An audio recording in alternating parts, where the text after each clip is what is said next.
देख रहे हैं नेटवर्क 33 राजकुमार के साथ। तो चलिए बढ़ते हैं आज की कहानी की ओर।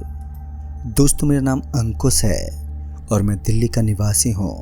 आज की घटना जिस दिन मेरे साथ घटी थी, तो उस दिन के बाद मैंने उन चीज़ों का इस्तेमाल करना ही छोड़ दिया जिनकी वजह से पैरानॉर्मल एक्टिविटी अपनी ओर आकर्षित होती है। ये घटना 2012 की है, जब मैं अपने चाचा के साथ सबसे पहली बार गांव आया था। वैसे तो मैं अपने मम्मी और पापा के साथ दिल्ली के अंदर अपनी पढ़ाई करता था, लेकिन चाचा जी की जिद पर मुझे अपने गांव आना पड़ा, जहां मैंने 5 दिन तक काफ़ी ऐशो आराम किया और बाद में वक्त हो चला था वापस दिल्ली की ओर लौटने का। पहले तो मेरे चाचा जी मेरे साथ दिल्ली की तरफ रवाना होने वाले थे, लेकिन उनका पूरा शेड्यूल ही बिगड़ गया, जिस कारण मुझे अकेले ही दिल्ली के लिए रवाना होना था। और जिस गांव के अंदर इस वक्त मैं मौजूद था, वहां से दिल्ली की दूरी तकरीबन 82 किलोमीटर की थी, जो काफ़ी कम भी नहीं थी तो ज़्यादा भी नहीं थी। जहां पहुंचते पहुंचते मुझे कम से कम 4 घंटे तो आराम से लगने वाले थे। लौटते वक्त मैं अपना सारा सामान पैक करके गांव के एक पुराने बस स्टैंड पर पहुंचा, तो उस समय मेरे चाचा जी मेरे साथ ही थे। तो उन्होंने कहा कि रास्ते में कहीं भी इधर उधर भटक मत जाना, तुम्हारा सामना किसी भी पैरानॉर्मल एक्टिविटी के साथ हो सकता है। पर मुझे इन चीज़ों पर यकीन ना के बराबर था, लेकिन चाचा का लिहाज रखते हुए मैंने आगे कुछ नहीं कहा और लाल कलर की एक चमचमाती हुई बस कुछ देर के बाद ही बस स्टैंड पर पहुंच गई और मैं अपनी भारी भरकम बैग उठाते हुए उस बस के अंदर पहुंचा। तो बस के अंदर यात्रियों की कोई कमी नहीं थी, पूरी की पूरी बस यात्रियों से भरी हुई थी और साथ ही उस बस के अंदर ऊपर वाली सीट भी पूरी तरह से बुक थी, जिस वजह से मुझे थोड़ी बहुत परेशानी सहने पर मजबूर कर दिया। वैसे मैं आपको बता दूं कि जब भी मैं कांच वाली सीट के पास नहीं बैठता हूं, तो मेरा जी घुटने लगता है। मैंने उन लोगों को बताया कि मुझे बस के अंदर उल्टी आती है, तो उन्होंने मुझे एक सीट के पास बैठा दिया, जिसके पास विंडो लगी हुई थी। मैं अपना सिर विंडो से बाहर निकालते हुए बाहर का नज़ारा देखने लगा। उस वक्त हल्का हल्का अंधेरा होने लगा और शाम का नज़ारा इस वक्त मुझे बड़ा ही खूबसूरत लग रहा था। अपना शानदार नज़ारा मैंने दिल्ली जैसे शहर में कभी देखा तक नहीं था। वहाँ टूटे फूटे मकान भी शानदार नज़र आ रहे थे और इतने में ही बस में एक जोरदार ब्रेक लगा, जिस कारण मेरा फ़ोन मेरे हाथ से छूटता हुआ नीचे गिर पड़ा। मैं ड्राइवर पर जोर से भड़कते हुए उसे गाली गलौज करने लगा, लेकिन ड्राइवर का कहना था कि बस के सामने कोई इंसान आ गया था, लेकिन अब तो उस सड़क के सामने कोई भी मौजूद ही नहीं था। फिर इतनी सी देर में वो शख्स कहाँ से आ गया जो अचानक से बस के सामने पहुंच गया था। मैं तो बार बार उसी ड्राइवर को अपनी तिरछी निगाहों से देखता रहा और उस ड्राइवर ने भी अब मुझे घूरना शुरू कर दिया। शायद उसे भी मुझसे एलर्जी सी होने लगी थी। बाद में मैंने इस बात को अपने दिमाग से निकाल दिया और हेडफोन लगाकर बाहर के नज़ारे को इमेजिन करता हुआ चुपचाप सफ़र का आनंद लेने लगा। धीरे धीरे अंधेरा गहराने लगा। अब चारों तरफ के दृश्य को ठीक से देख पाना भी बड़ा ही मुश्किल हो रहा था। अब धीरे धीरे उस काली रात ने अपनी काली चादर को उस जगह को ढक सा दिया था। उस जोरदार अंधेरे के बीच बस की हेडलाइट सड़क के ऊपर ही पड़ रही थी। साथ ही बस की रफ्तार काफ़ी ज़्यादा थी। बस तकरीबन 20 किलोमीटर की दूरी तय करने के बाद बस एक छोटे से स्टैंड पर रुकी। तो मैंने बाहर की ओर देखा तो मैंने पाया कि मुझे एक कुल्फ़ी वाला नज़र आ रहा था और गर्मी के मौसम में कुल्फ़ी खाने का मज़ा लंबे सफ़र के दौरान कुछ अलग ही होता है। मैं विंडो से अपने हाथ बाहर निकालता हुआ एक कुल्फ़ी की मांग करने लगा, तो वो कुल्फ़ी वाला मेरे लिए एक कुल्फ़ी लेकर आया और उसने मेरे हाथ में थमा दी। उसी वक्त में जब मैं अपनी जेब से पर्स निकाल रहा था कि तभी बस ने एकदम से रफ्तार पकड़ ली। बस को इतनी जल्दी में भागता देख मेरी समझ से सब कुछ बाहर था और मैं उस कुल्फ़ी वाले को पैसे भी नहीं दे पाया। वो कुल्फ़ी वाला उसके बाद मुझे कहीं भी दिखाई नहीं दिया। मैं बस में विंडो से उस बस स्टैंड की तरफ देखता रहा, लेकिन वो मुझे कहीं भी दिखाई नहीं दिया। बाद में मैंने सोचा कि जब मैं फिर कभी इस स्थान पर पहुंच जाऊंगा तो उस बेचारे कुल्फ़ी वाले का हिसाब आसानी से कर दूंगा, लेकिन तब तक काफ़ी देर हो जाएगी। और यही सब सोचते हुए आगे के सफ़र को अंजाम देने लगा। और इसी बीच बस को एक स्थान पर रुकवाया गया। एक बार सभी लोग बस से नीचे उतरकर टॉयलेट करने के साथ साथ खाना पीना भी कर सकते थे। बस तकरीबन आधा घंटा यहीं रुकने वाली थी और उन लोगों के साथ साथ मैं भी बस से नीचे उतर गया। तो मैंने देखा कि मेरे कपड़ों के ऊपर कुछ लाल लाल लगा हुआ था। ऐसा लग रहा था मानो मेरे कपड़ों पर खून लगा है, लेकिन मेरे कपड़ों पर खून कहाँ से लग सकता है। मैं ना ही तो किसी ऐसे स्थान पर पहुंचा जहाँ कुछ ऐसा हादसा हुआ हो, और ना ही मेरे शरीर के ऊपर कोई चोट लगी थी। इतने में ही मेरी नज़र मेरे सीट के पास पड़े उस कुल्फी पर पड़ी तो मेरी आंखें फटी की फटी रह गईं। दरअसल उस कुल्फी की जगह एक हड्डी का टुकड़ा दिखाई पड़ रहा था।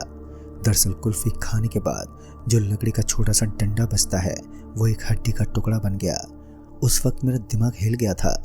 मुझे विश्वास ही नहीं हुआ कि ऐसा कैसे हो सकता है, क्योंकि मैंने जब तक आइसक्रीम पूरी खाई थी तब तक वो एकदम सही थी। फिर मेरे शरीर के साथ साथ ये ब्लड और हड्डी का टुकड़ा यहाँ पर कहाँ से आया, ये तो मुझे भी समझ नहीं आया। मैं अपने आप को छुपाता हुआ उसी सीट पर बैठा रहा जहाँ कुछ देर पहले मेरे बगल में यात्रियों की भीड़ लगी हुई थी। तो सिर्फ 1.5 घंटे बीतने के बाद सभी लोगों ने बस का स्थान छोड़ दिया और सभी लोग अपने अपने निवास स्थान पर उतर चुके थे। इतनी जल्दी बस को खाली होता देख मुझे जहाँ राहत की सांस मिल रही थी तो वही चिंता भी सता रही थी। खैर मैं अभी भी चुपचाप बस की लास्ट वाली सीट पर आराम से बैठा था, और इसी बीच में बस के अंदर एक आदमी दाखिल हुआ जिसने अपने सर पर पगड़ी बांध रखी थी। मुझे ऐसा लग रहा था कि मैंने इस आदमी को पहले भी कहीं देखा है। एक आदमी मुझे थोड़ा बहुत जाना पहचाना लग रहा था, और साथ ही उस आदमी के बस में पहुंचते ही बस का माहौल थोड़ा अजीब सा लगने लगा और वो आदमी मेरे बगल वाली सीट पर ही बैठ गया। कुछ देर तक तो सब कुछ खामोश रहा। बाद में जब मेरी नज़र उस आदमी के फटे पुराने कपड़ों पर पड़ी तो मैंने देखा कि उसके कपड़ों के ऊपर खून के धब्बे लगे हुए थे जैसा कि मेरे कपड़ों पर लगे थे, और ये सब देखने में मुझे काफ़ी हैरानी हुई। फिर जब मेरी आंखों ने उस आदमी के हाथों में एक हड्डी का टुकड़ा भी देखा, और फिर मुझे ये ज्ञात होने लगा कि इस आदमी के साथ मेरी कुछ सच्चाई जुड़ी हुई है जिससे मैं खुद अनजान हूँ। मैंने उस आदमी से पूछते हुए कहा, अरे साहब, आपके हाथ में ये छोटी सी हड्डी का टुकड़ा क्या कर रहा है? तो उसने मेरी तरफ से एक हल्की सी मुस्कान दी, और इसी बीच उस बस का कंडक्टर मेरी सीट के पास पहुंच गया। वो मुझसे किराया मांगने लगा, लेकिन मैं अभी भी उससे बात करने की कोशिश में था। फिर वो कंडक्टर मेरे कंधे पर अपना हाथ रखते हुए बोला, अरे साहब, पागल वागल हो क्या? और इतना सुनते ही मैं उस बस कंडक्टर की तरफ अपनी तिरछी नज़रों से देखने लगा तो उसने मुझसे कहा, उस सीट के ऊपर तो कोई भी नहीं है, फिर आप किस इंसान से बात कर रहे हैं? मैं उस कंडक्टर के ऊपर भड़कते हुए बोला, अंधा है क्या, तुझे दिखाई नहीं देता? अभी जो आदमी बस के अंदर चढ़ा है वो उसी सीट पर बैठा है। फिर जब मैंने एक बार फिर उस सीट की तरफ अपनी नज़रें दौड़ाई तो मेरी आंखें फटी की फटी रह गईं, क्योंकि इस बार जो नज़ारा मैं देख रहा था, मैं सच बताऊं तो उस पर यकीन कर पाना एक इंसान के बस की बात नहीं होती। दरअसल मेरे बगल में मौजूद सीट एकदम खाली पड़ी हुई थी, और तो चारों तरफ की सीटों के ऊपर भी कोई भी यात्री नहीं था, जो ये साबित कर रहा था कि अभी अभी मैंने किसी छल को देखा है। अब मेरा घबराया हुआ चेहरा देखकर उस कंडक्टर को सब कुछ समझ में आने लगा। उसने मुझे आगे वाली सीट पर बैठने का सुझाव दिया, लेकिन अब मैं थोड़ा सहम चुका था, क्योंकि आज तक मैंने अपनी ज़िंदगी में डर और खौफ को कभी भी महसूस नहीं किया। लेकिन आज एक ऐसा दिन था जब मुझे डर और खौफ दोनों ही महसूस हो रहे थे। मेरे कपड़ों के ऊपर लगे वो खून के धब्बे बड़े ही विचित्र लग रहे थे। मैं उस आदमी को इस तरह गायब होता देख मुझे समझ तो आने लगा था कि आज मेरा पाला किसी काली शक्ति से पड़ चुका है। जहाँ मैंने अपनी ज़िंदगी में कभी इन चीज़ों पर विश्वास नहीं किया था, तो आज मुझे ये महसूस हो चुका था कि कहीं ना कहीं इन चीज़ों का अस्तित्व भी हमारी दुनिया में होता ही है। उस वक्त मेरे हाथ पैर हल्के हल्के कांप रहे थे। मुझे उस आदमी के बारे में लगातार सोचना पड़ रहा था, जो तकरीबन 10 मिनट मेरी आंखों के सामने बैठा रहा और फिर वो गायब हो गया। बड़ा ही अजीब आदमी था वो।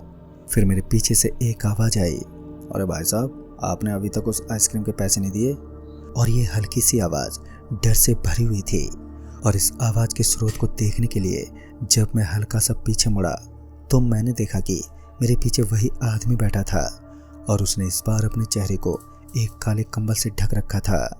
अब धीरे धीरे मेरा गला सूखता ही जा रहा था। एक बार फिर उस आदमी ने मेरे कान में एक हल्की सी आवाज़ में कहा, भाई साहब, उस कुल्फ़ी के पैसे तो दे दीजिए, बड़ी मेहनत से कमाते हैं, वो भी आप नहीं देते तो बहुत बुरा लगता है।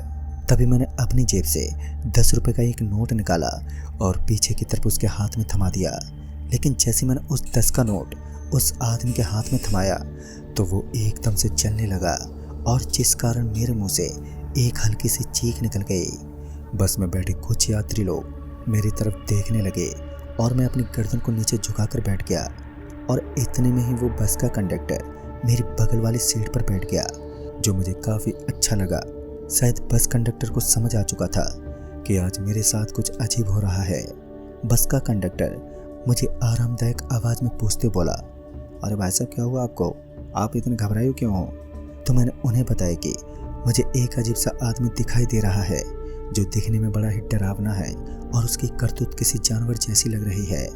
बस का कंडक्टर मुझे आगे वाली सीट पर बैठने को कहने लगा तो मैं अपना सामान को उठाते हुए आगे वाली सीट की ओर चल दिया और चुपचाप उस ड्राइवर के बगल में मौजूद सीट पर बैठ गया। फिर तकरीबन 1 घंटे तक सब कुछ सही रहा और फिर मेरा बस स्टैंड आ गया जहाँ से मुझे उतरकर अपने होटल में पहुँचना था। दरअसल इस वक्त मैं होटल में एक किराए के रूम पर रहता था और मुझे वहीं पहुँचना था, लेकिन वहाँ तक पहुँचने के लिए सबसे पहले मुझे किसी ऑटो रिक्शे की आवश्यकता थी। तो मैं 10 मिनट तक वेट करता रहा। फिर मेरी नज़र एक बार फिर उसी आदमी पर पड़ी जो काफ़ी देर से मेरे पीछे लगा हुआ था। उस आदमी की करतूतों से मैं बहुत परेशान हो चुका था और इस समय रात के तकरीबन 11:30 बज रहे थे, जिस कारण चारों तरफ की सारी दुकानें अब बंद हो चुकी थीं। लेकिन इसी बीच सही समय पर एक ऑटो वाला मेरे पास पहुंच गया और मैं बिना कुछ एड्रेस बताए उसकी ऑटो में बैठ गया। फिर मैंने उसे तुरंत ही सर्कल सिटी की तरफ चलने को कहा। उसने भी वही किया। उसने ऑटो को तेज रफ्तार के साथ आगे बढ़ाना शुरू कर दिया और अब मुझे थोड़ा बहुत वक्त मिला तो मैंने उस ऑटो ड्राइवर को बताया कि काफ़ी देर से मेरे पीछे एक बुरा साया पड़ा है जो मुझसे पैसों की मांग कर रहा है। मेरी बातों को सुनकर वो ऑटो ड्राइवर बोल पड़ा, अगर आपको इस आफत से पीछा छुड़वाना है तो दिल्ली में रहने वाले अली बाबा जो एक बड़े तांत्रिक हैं, आपको उनके साथ मुलाकात अवश्य करनी चाहिए। वो बस कुछ ही पलों में आपकी इस समस्या को छूमंतर कर देंगे। फिर मैंने उस ड्राइवर को तुरंत ही उसी दिशा में ऑटो ले जाने को कहा तो उसने ऑटो को उसी रहस्यमय गुफा की तरफ मोड़ लिया जो उस जगह से करीब 8 किलोमीटर की दूरी पर थी। ऑटो को अच्छी खासी रफ्तार से भगाने के बाद मैं उस ऑटो ड्राइवर के साथ एक छोटी सी जमीन के अंदर धसी हुई एक गुफा में प्रवेश करने लगा और उसके अंदर पहुंचते ही उस अली बाबा ने मुझे अपने सामने बैठने को कहा और उसके बाद पता नहीं मुझे क्या हुआ कि मेरी आंखों के सामने काला काला गहरा अंधेरा छाने लगा और जिस वजह से मैं बेहोश होकर वहीं ज़मीन पर गिर पड़ा। और फिर जब मेरी आंखें खुली तब मेरे सामने एक अग्नि ताप चल रहा था और फिर मुझे उस अली बाबा ने अपनी झोपड़ी से बाहर जाने का इशारा किया। मैं उसी वक्त झोपड़ी से बाहर आ गया, लेकिन तब तक मैं नॉर्मल हो चुका था और नॉर्मल होने के बाद मैं वहाँ से अपने घर लौट गया। उस दिन से मैं उस ऑटो ड्राइवर का शुक्रगुजार था जिसकी वजह से मैं आज सही सलामत हूँ, वरना पता नहीं वो आइसक्रीम वाला शैतान मेरी क्या दशा करता। दोस्तों पता नहीं उस आइसक्रीम वाले की क्या सच्चाई है, लेकिन जब कुछ लोगों से मेरी इस बारे में चर्चा हुई तो उन्होंने बताया कि पहले वहाँ एक कुल्फी वाला अपनी छोटी सी दुकान लगाता था, लेकिन किसी दिन किन्हीं चोर व डाकू के हाथों से उसकी मौत हो गई थी और उसके बाद से उसकी आत्मा उसी बस स्टैंड के ऊपर आइसक्रीम बेचती है। कहते हैं कि जो उसे पैसे नहीं देता वो उस इंसान का अहित करने की पूरी कोशिश करता है। दोस्तों मेरी किस्मत अच्छी थी जो मैं जिंदा बच गया। तो दोस्तों इस कहानी में बस इतना ही। तब तक के लिए बाय एंड टेक केयर।